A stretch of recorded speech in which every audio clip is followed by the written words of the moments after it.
Le stress, ami ou ennemi, il suscite les débats et provoque les passions. Comment profiter de son énergie sans être dévoré? Comment le réguler? L'objectif de cette vidéo est de décrypter ce qu'est le stress et de partager des astuces pratiques pour élaborer vos propres stratégies anti-stress. Et si les thématiques management et communication vous intéressent, abonnez-vous à la chaîne Anagramme Formation, une nouvelle vidéo chaque semaine. Le stress, tension ou contrainte en anglais, est défini par le Larousse comme un état réactionnel de l'organisme soumis à une agression brusque. Le stress, c'est un phénomène naturel. Son but originel est d'assurer la survie en permettant à un organisme d'adapter sa réaction au danger perçu. Donc en soi, le stress n'est pas nocif. Il existe en effet un bon stress, dit stress adapté. Ce stress nous permet de mobiliser notre énergie et de nous adapter aux situations inédites. En somme, de faire face. L'intensité de ce stress est variable selon le type d'agression. En premier niveau, l'anxiété.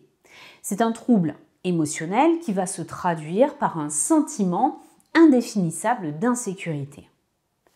En deuxième niveau, l'angoisse. C'est une grande inquiétude, une anxiété profonde, née du sentiment d'une menace imminente mais vague. Et en troisième niveau, la panique, c'est-à-dire la terreur soudaine et irraisonnée. Selon les événements de la vie, nous pouvons passer d'un état d'anxiété à un état d'angoisse, voire de panique. Ce qui comptera au final, c'est d'alterner ces phases de stress plus ou moins intenses avec des périodes de récupération. De cette façon, notre mental et notre physique pourront se recharger. Quand le stress devient-il nocif ? Eh bien, précisément lorsqu'il n'y a pas suffisamment de périodes de récupération, lorsqu'il s'installe sur le long terme pour devenir un mode de vie. Bref, lorsque le stress devient la norme. Quelques signaux concrets. On n'arrive plus à se reposer, à se ressourcer. Le lâcher-prise devient en soi un objectif qui devient lui-même stressant. Les phases d'anxiété alternent avec les phases d'angoisse, parfois avec des pics de panique. Mais les phases de récupération sont, elles, anecdotiques, voire absentes. Quelques phrases peuvent nous alerter chez nous ou chez notre entourage. Je ne sais pas comment me détendre. Je sais que je devrais lâcher prise. J'ai en permanence une boule au ventre ou des aigreurs d'estomac. Je n'ai pas le temps de dormir. Comment faire pour le réguler? Nous procéderons en 2 étapes. Première étape, définir la zone d'impact et la zone de non-impact. Autrement dit, définir ce sur quoi nous avons le pouvoir d'agir, c'est-à-dire la zone d'impact, et ce sur quoi nous ne l'avons pas, la zone de non-impact.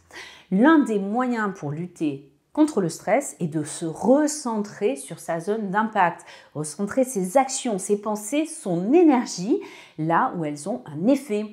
En pratique, nous pouvons lister tous les facteurs de stress et répartir en 2 colonnes, zone d'impact et zone hors impact.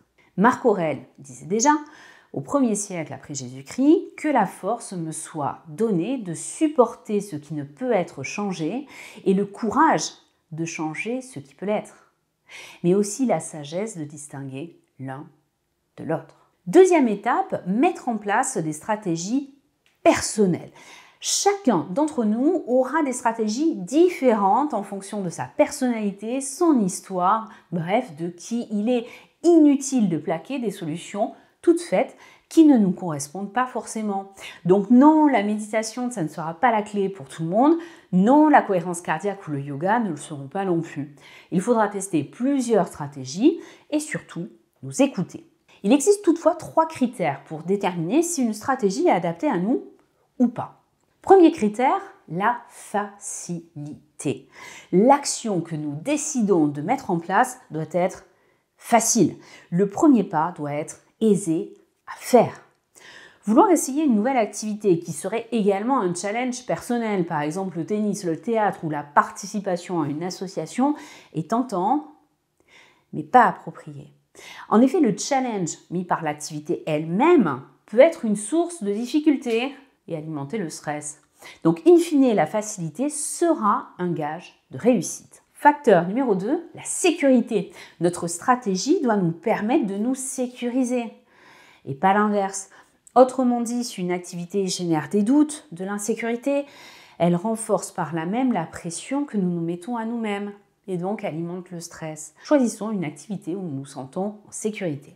Et enfin, la légitimité. Le nouveau comportement, la stratégie, ne sera adoptée au long cours que si elle est légitime à nos yeux. En d'autres termes, si nous la trouvons cohérente vis-à-vis de nos valeurs et besoins.